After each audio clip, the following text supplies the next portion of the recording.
السلام علیکم دوستو، انفارمیشن بز میں آپ سب کو خوش آمدید۔ آج ہم آپ کے لیے ایک نئی ویڈیو کے ساتھ حاضر ہوئے ہیں جس میں ہم آپ کو بتائیں گے کہ قرآن پاک اور جدید میڈیکل سائنس کے درمیان کی کچھ باتیں اور کچھ سائنسی انکشافات اور کچھ سائنسدانوں کی ریسرچ کے بارے میں۔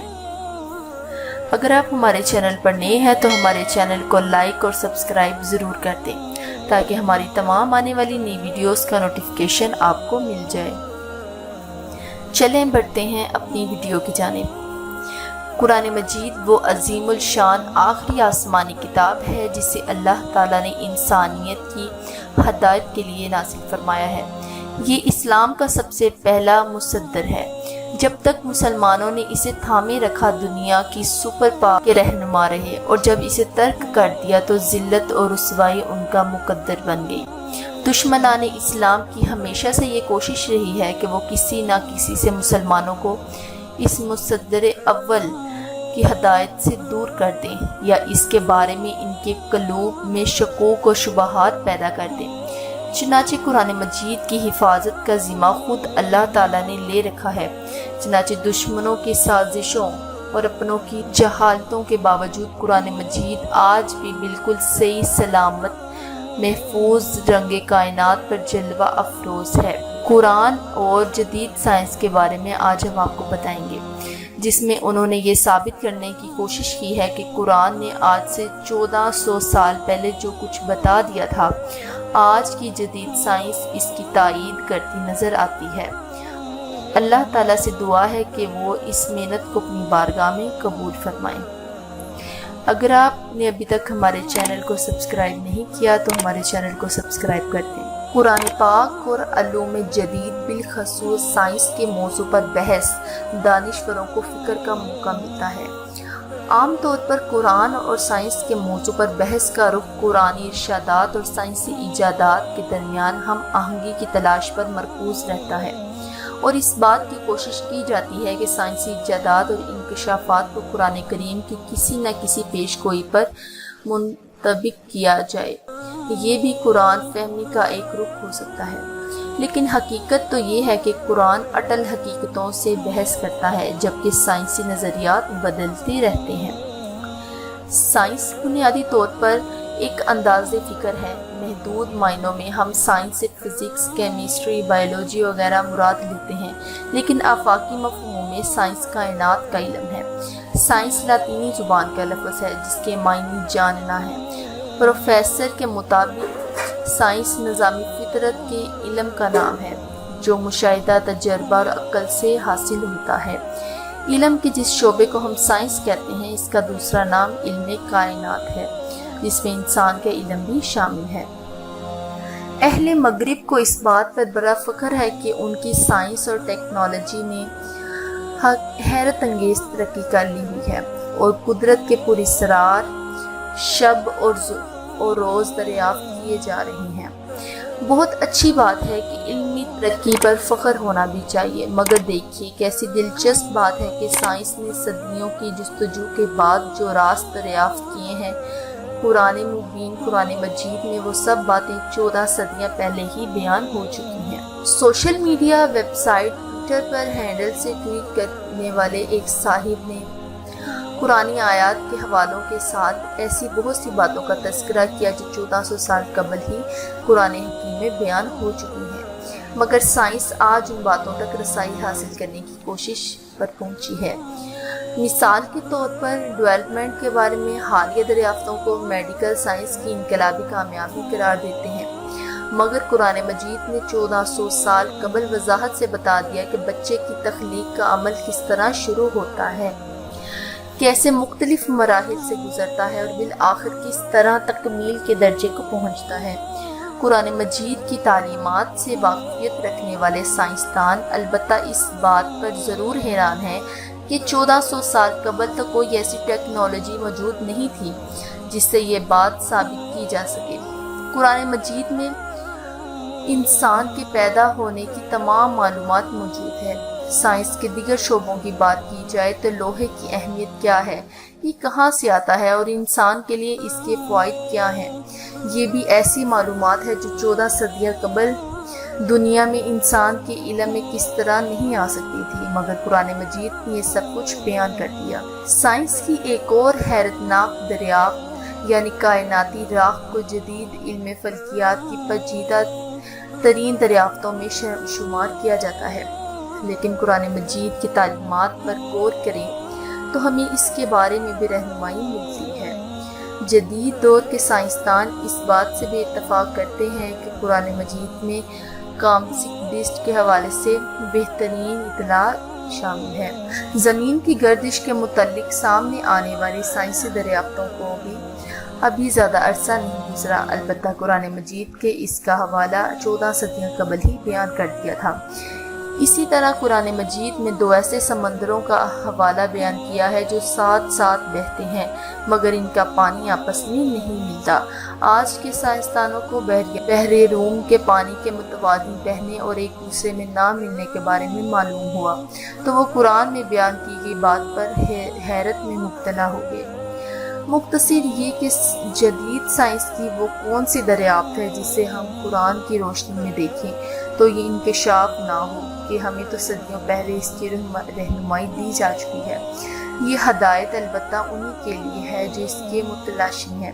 افسوس کہ ہم مسلمان ہو کر بھی اس عظیم خزانے سے لاتعلق ہو چکے ہیں اور اہل مغرب محض علم کی جستجو اور لگن کے باعث دریافت کرتے چلے جا رہے ہیں۔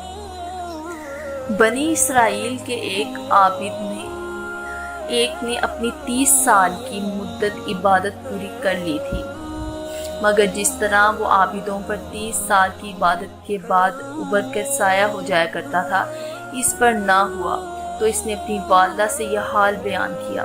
اس نے کہا، بیٹے تم نے اپنی اس عبادت کے زمانے میں کوئی گناہ کر لیا ہوگا؟ اس نے کہا، اماں ایک بھی نہیں۔ کہا، پھر کسی گناہ کا پورا قصد کیا ہوگا؟ جواب دیا کہ ایسا بھی نہیں ہوا۔ ماں نے کہا، بہت ممکن ہے کہ تم نے آسمان کی طرف نظر کی ہو اور غور و تدبر کے بغیر ہی ہٹا لی ہو۔ عابد نے کہا کہ ایسا تو برابر ہوتا رہا۔ فرمایا، بس یہی سبب ہے کہ اللہ کے رسول صلی اللہ علیہ وسلم نے بھی لوگوں کو علم حاصل کرنے کا حکم دیا اور بڑی تاکید سے فرمایا کہ علم کا حصول ہمارے فرائض میں شامل ہے۔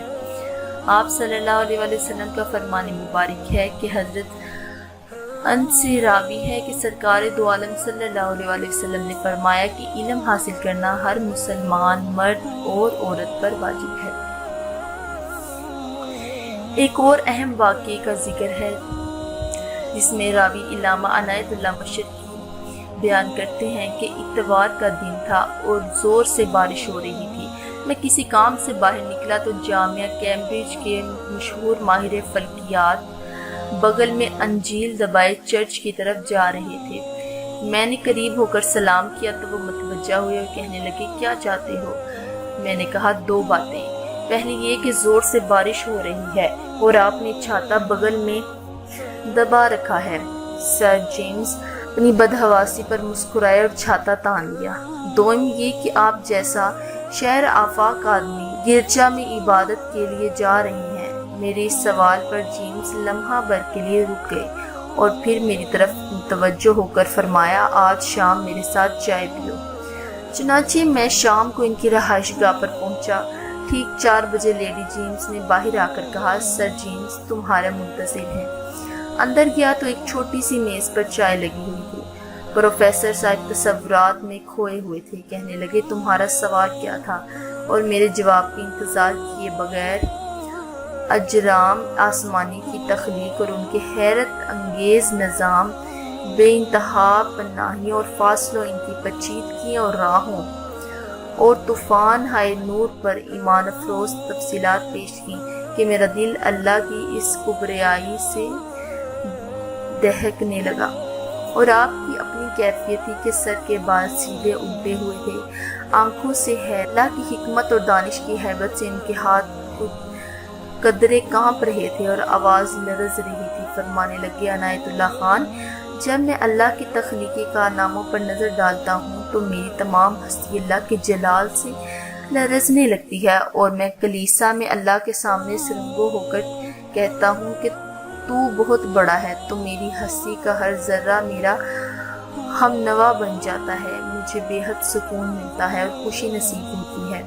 کائنات بنتے وقت ایک عظیم دھماکہ ہوا جس سے وہ مادہ تقسیم ہونا شروع ہوا۔ اس کے بعد سے اب تک یہ کائنات اپنی کہکشاؤں کے ساتھ پھیلتی رہی ہے۔ کائنات کی پیدائش کا یہ واقعہ آج کے دور سے تقریباً 13 ارب 70 کروڑ سال پہلے ظہور پذیر ہوا تھا۔ اس وقت درجہ حرارت اپنی انتہا پر تھا۔ اس کے ایک سیکنڈ بعد فزکس کے قوانین واضح ہونے لگے اور کشش ثقل وجود میں آئی۔ بگ بینگ کے بعد جب ایک سیکنڈ کا 10 لاکھواں حصہ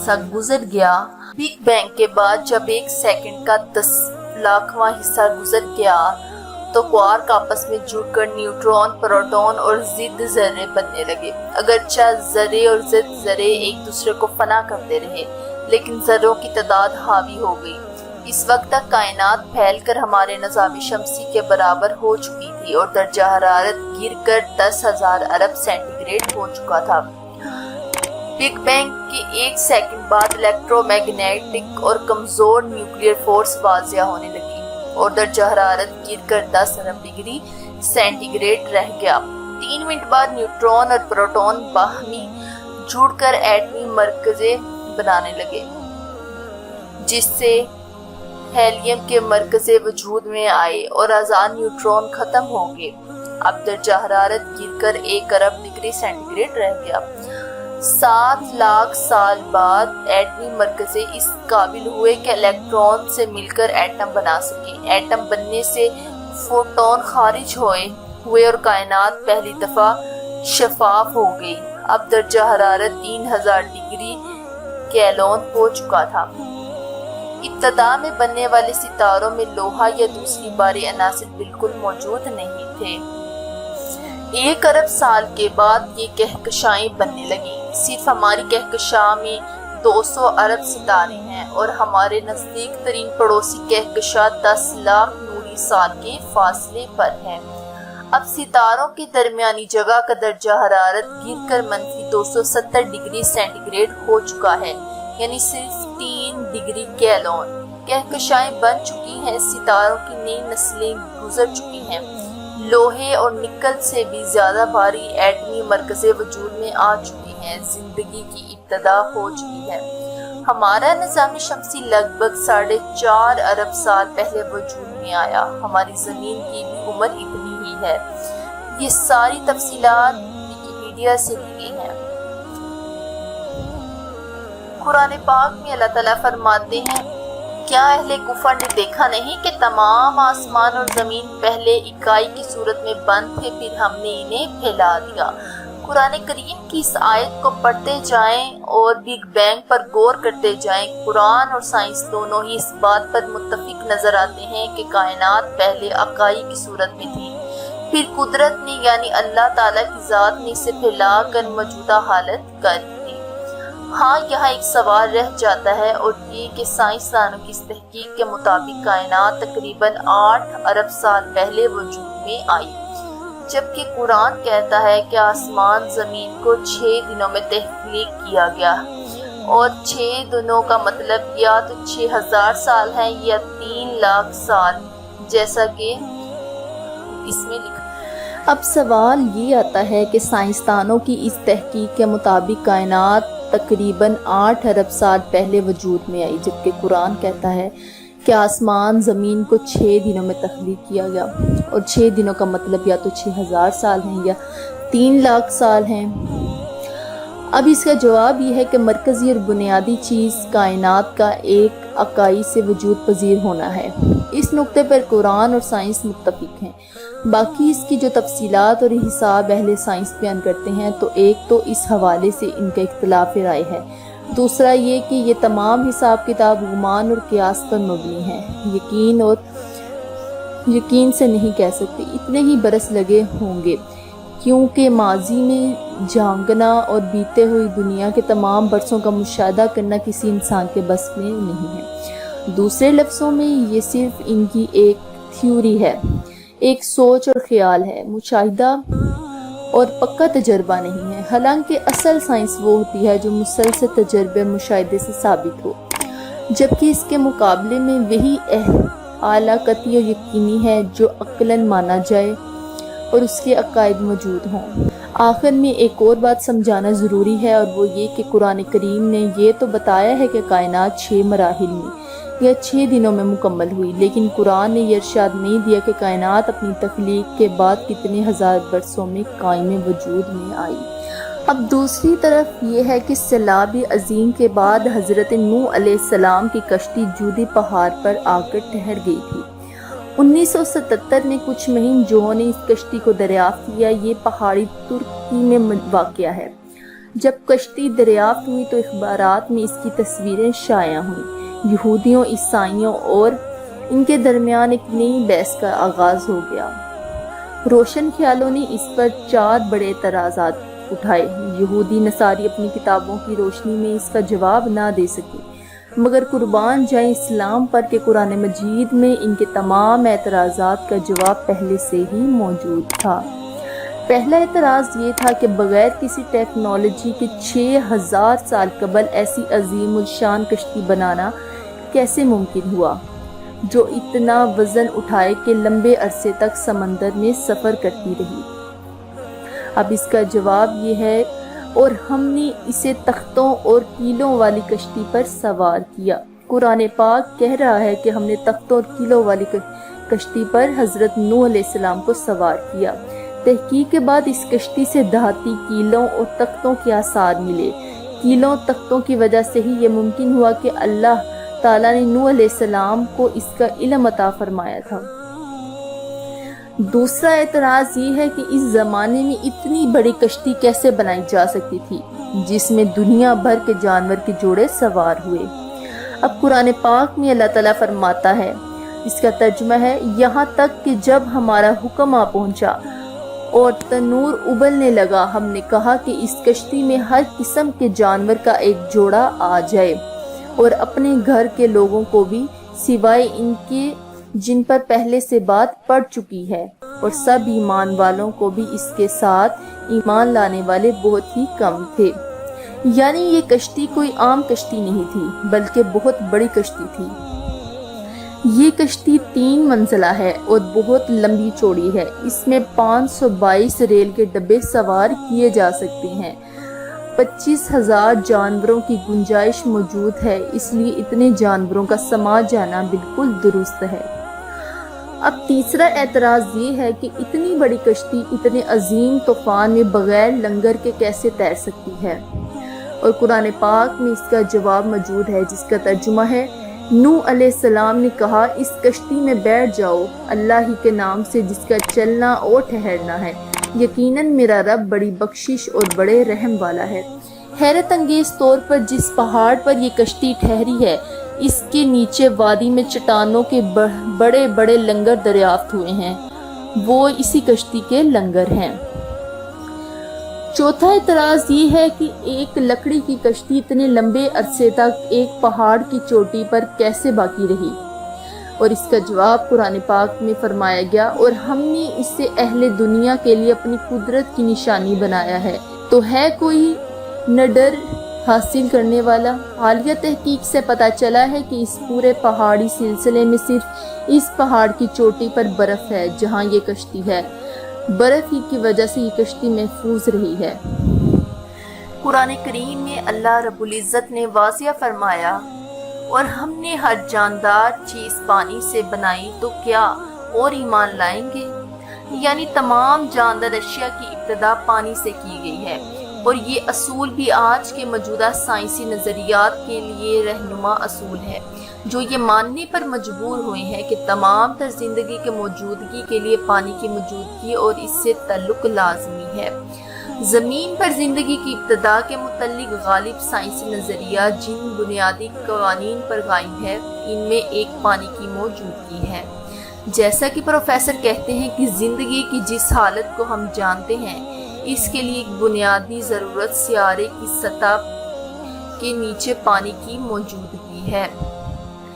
اور ایک اور سائنسدان کے مطابق ایسا بالکل ممکن نہیں کہ آج تمام زندہ خلیوں کی عجب بائیوجینیٹک خصوصیات کا تعلق چٹانوں، پانی اور کاربن ڈائی آکسائڈ میں تلاش کیا جائے۔ یہاں یہ امر قابل ذکر ہے کہ اللہ رب العزت نے اپنی نشانی بیان فرمائی، مگر ان امور کی تفصیل انسان کے لیے چھوڑ دی گئی کہ اپنی سمجھ بوجھ اور عقل کو استعمال کرتے ہوئے اللہ رب العزت کی مخلوق کے متعلق علم حاصل کرے۔ یہ علم انسان کے ایمان میں اضافے کی ہی باعث بنتا ہے، بشرطیہ اس کی حدود اور دائرہ کار کو پرکھتے ہوئے ان حقائق کا مطالعہ کیا جائے اور ان سے سبق حاصل کیا جائے۔ زمانہ قدیم میں یہ ایک غالب امر سمجھا جاتا تھا کہ پیدا ہونے والے بچے کی جنس کا تعین دراصل ماں کی خاصیت ہے، حتیٰ کہ ابھی بھی بعض لوگ اسی بات پر یقین رکھتے ہیں، جبکہ جدید سائنس نے ثابت کیا کہ مادہ یا نر کی خاصیت کا اختیار باپ کے جسم میں کیا گیا ہے۔ اللہ تعالیٰ فرماتے ہیں کہ اور یہ کہ اسی نے نر اور مادہ دو قسموں کو پیدا کیا، اور نطفے سے جبکہ وہ ٹپکایا جاتا ہے۔ انسانی نشو و نما سے متعلق قرآن مجید کی آیات کی 7ویں صدی عیسوی میں ممکن نہیں ہوئے گی، حتیٰ کہ 100 سال قبل بھی اب ہم ان کی توضیح کر سکتے ہیں، کیونکہ جنیات سے متعلق جدید سائنس نے ہمیں نئی سمجھ بوجھ دی ہے۔ بلا شک و شبہ قرآن کریم میں انسانی نشو و نما سے متعلق دیگر آیات بھی ہیں۔ آئنسٹائن کا ماننا ہے کہ کائنات ایک ساکت حالت میں ہے، نہ پھیل رہی ہے اور نہ سکڑ رہی ہے، تاہم تجربات اور آئنسٹائن ہی کی تھیوری کی روشنی میں ماہر طبیعیات نے پیش گوئی کی کہ ہماری کائنات پھیل رہی ہے، اور ایک تحقیق کے مطابق اس نظریے کو پختہ کیا کہ کائنات مسلسل پھیل رہی ہے۔ سال 2011 کا طبیعیات میں نوبل انعام کی کائنات کے تسلسل کے ساتھ پھیلنے بلکہ سرعت انگیزی سے پھیلنے کی دریافت پر 3 سائنسدانوں کو دیا گیا، جن میں کیلیفورنیا امریکہ کے پروفیسر تھے، آسٹریلیا کے پروفیسر تھے اور ہائپکنز یونیورسٹی امریکہ کے پروفیسر شامل تھے۔ یہ سوال بھی سائنسدانوں کے ہاں زیر بحث رہا کہ اگر کائنات مسلسل پھیل رہی ہے تو اس کے پھیلاؤ کی یقیناً کوئی ابتدا ہوگی۔ اسی سوال اور سائنسی ارتقاء نے سائنسدانوں کو بگ بینگ کے نظریے پر لا کر کھڑا کیا، جسے کائنات کی ابتدا سمجھا جاتا ہے۔ اس دریافت کے ضمن میں نوبل انعام 3 سائنسدانوں کو دیا گیا، جنہوں نے بگ بینگ کے وقت پیدا ہونے والی شعاؤں کی دریافت کر کے ان نظریے کو جدید سائنسی طریقہ کار سے ثابت کیا۔ قرآن کریم میں اللہ رب العزت فرماتے ہیں، جس کا ترجمہ ہے، اور کیا وہ جس نے آسمان اور زمین کو پیدا فرمایا اس بات پر قادر نہیں کہ ان جیسی تخلیق دوبارہ کرے؟ کیوں نہیں؟ وہ بڑا پیدا کرنے والا، خوب جاننے والا ہے۔ اس کا امر تخلیق فقط یہ ہے کہ جب وہ کسی شے کو پیدا فرمانا چاہتا ہے تو اسے فرماتا ہے ہو جا، پس وہ فوراً ہو جاتی ہے۔ اور آسمانی کائنات کو ہم نے بڑی قوت کے ذریعے سے بنایا، اور یقیناً ہم اس کائنات کو وسعت اور پھیلاؤ دیتے جا رہے ہیں۔ اور کیا کافی لوگوں نے نہیں دیکھا کہ جملہ آسمانی کائنات اور زمین ایک اکائی کی شکل میں جڑے ہوئے تھے، بس ہم نے ان کو پھاڑ کر جدا کر دیا۔ یعنی یہ بات قرآن کریم نے واضح فرما دی کہ زمین اور آسمان تمام چیزیں پہلے آپس میں ایک تھیں، جو بعد میں الگ ہوئیں، اور یہ بھی کہ آسمان کو اللہ رب العزت نے وسعت بخشی ہے۔ ان احکامات قرآن کی روشنی میں بہت سے اسکالرز نے یہ کہا کہ بگ بینگ کا نظریہ اور کائنات کے پھیلاؤ کا نظریہ قرآن کریم میں موجود انکشافات سے متصادم نہیں ہے، اور ابھی تک کے بہت سے سائنسی حقائق قرآن کریم کے تصدیق کرتے رہے ہیں۔ جدید سائنس کے مطابق ہماری قابل مشاہدہ کائنات کی وسعت تقریباً 93 ارب نوری سال کے قریب ہے۔ ایک نوری سال تقریباً 60 کھرب میل کے برابر ہے، یعنی یہ اتنی وسیع ہے کہ اس کا تصور کرنا بھی مشکل ہو جاتا ہے۔ جبکہ کل کائنات کی وسعت کے مطابق امریکی ادارے ناسا کا کہنا ہے کہ ابھی تک کوئی بھی یقین سے نہیں جان سکا کہ ہماری کائنات کا کل سائز کیا ہے، اور ابھی تک موجود سائنسی نظریات کے مطابق ہم شاید ہی پوری کائنات کا مشاہدہ کرنے کے قابل ہوئے ہیں۔ اللہ رب العزت نے اپنی اس تخلیق کی جانب قرآن پاک میں فرمایا، جس نے 7 آسمانی کڑے باہمی مطابقت کے ساتھ پیدا فرمائے، تم خدائے رحمان کی نظامی تخلیق اور کوئی بے ضابطگی اور عدم تناسب نہیں دیکھو گے، سو تم نگاہ غور و فکر پھیر کر دیکھو، کیا تم نے اس تخلیق میں کوئی شغاف یا خلل دیکھا؟ تم پھر نگاہ تحقیق کو بار بار مختلف زاویوں اور سائنسی طریقوں سے پھیر کر دیکھو، ہر بار نظر میں تمہاری طرف تھک کر پلٹ آئے گی اور وہ کوئی بھی نقص تلاش کرنے میں ناکام ہوگی۔ یعنی اللہ رب العزت نے اس بات کی کھلی دعوت دی ہے کہ کائنات کو نگاہ اٹھا کر دیکھا جائے، لیکن جہاں تک بھی دیکھا جائے بالآخر نگاہ تھکی ہاری واپس آتی ہے۔ جدید ترین آلات میں کائنات کے ایک انتہائی چھوٹے حصے کا ہی مشاہدہ کر پائے ہیں۔ وسعت کائنات کے موضوع پر بھی جدید سائنسی نظریات قرآنی انکشافات سے ہم آہنگی رکھتے ہیں اور مشاہدات انہیں قرآنی اصولوں کے مطابق نظر آتے ہیں۔ جدید سائنسی علوم کے مطابق سورج ایک سیارہ ہے جو بذات خود چمکتا ہے، جبکہ چاند محض سورج کی روشنی کو حاصل کرتا ہے۔ قرآن کریم میں اللہ رب العزت نے چاند اور سورج دونوں کی چمکنے میں فرق فرمایا، جس کا ترجمہ ہے، اور ہم نے ان میں چاند کو روشن کیا اور اس نے سورج کو چراغ یعنی روشنی اور حرارت کا ذریعہ بنایا۔ اللہ رب العزت فرما رہے ہیں کہ انہوں نے سورج کو روشنی کا ذریعہ بنایا، اور بے شک ہم نے سب سے قریبی آسمان کائنات کو ستاروں، سیاروں اور دیگر خلائی کڑوں اور ذروں کی شکل میں چراغوں سے مزین فرما دیا، اور ہم نے ان کو شیطانوں یعنی سرکش قوتوں کو مار بھگانے یعنی ان کے منفی اثرات ختم کرنے کا ذریعہ بھی بنایا ہے، اور ہم نے ان شیطانوں کے لیے دہکتی آگ کا عذاب تیار کر رکھا ہے۔ وہی بڑی برکت اور عظمت والا ہے جس نے آسمان کائنات کی سماوی کڑوں کی وسیع منزلیں بنائی اور اس میں سورج کو روشنی اور تپش دینے والا چراغ بنایا اور نظام شمسی میں چمکنے والا چاند بنایا۔ پھر وہ دونوں یعنی 2 مرحلوں میں 7 آسمان بنا دیے اور ہر سماوی کائنات میں اس کا نظام کر دیا، اور آسمان دنیا کو ہم نے چراغوں سے آراستہ کر دیا۔ سائنسدانوں کی ہاں یہ ایک لمبی بحث رہی ہے کہ کیا سورج، چاند، زمین اور ستارے گھومتے ہیں۔ کائنات کے جدید سائنسی علم کے مطابق سورج اور چاند سمیت تمام اجسام اپنے مخصوص مدار میں گھومتے ہیں۔ سورج کی حرکت کے متعلق امریکی ادارے ناسا کا کہنا ہے کہ سورج بلکہ در حقیقت ہمارا پورا نظام شمسی ہماری کہکشاں ملکی وے کے مرکز کے گرد گھومتے ہیں۔ ہم اوسط 8,28,000 کلومیٹر گھنٹہ کی رفتار سے حرکت کر رہے ہیں، مگر اتنی سبک رفتاری کے باوجود اپنی کہکشاں کے گرد ایک مدار مکمل کرنے میں ہمیں تقریباً 230 ملین سال لگتے ہیں۔ جدید سائنس نے یہ بات بھی واضح کر دی ہے کہ ہمیں نظر آنے والے ستارے اپنی اپنی کہکشاں میں اپنے مخصوص مدار میں گھومتے ہیں، حتیٰ کہ وہ کہکشائیں بھی کائنات میں حرکت پذیر ہیں۔ ناسا کے مطابق سورج سمیت تمام ستارے ملکی وے کہکشاں میں الگ الگ مدار میں گھوم رہے ہیں، مگر وہ ہم سے اتنی زیادہ دوری پر ہیں کہ ہم ان کی حرکت محسوس کرنے کے لیے ہمیں لمبا وقت درکار ہوتا ہے۔ امید ہے کہ آپ کو ہماری آج کی یہ ویڈیو اسلامی ویڈیو پسند آئی ہوگی۔ اگر آپ کو ہماری یہ ویڈیو پسند آئی ہو تو اسے اپنے دوستوں کے ساتھ شیئر کریں، چینل کو سبسکرائب کریں، ویڈیو کو لائک کریں اور کمنٹ سیکشن میں اپنی رائے ہمیں ضرور دیں۔ اللہ حافظ۔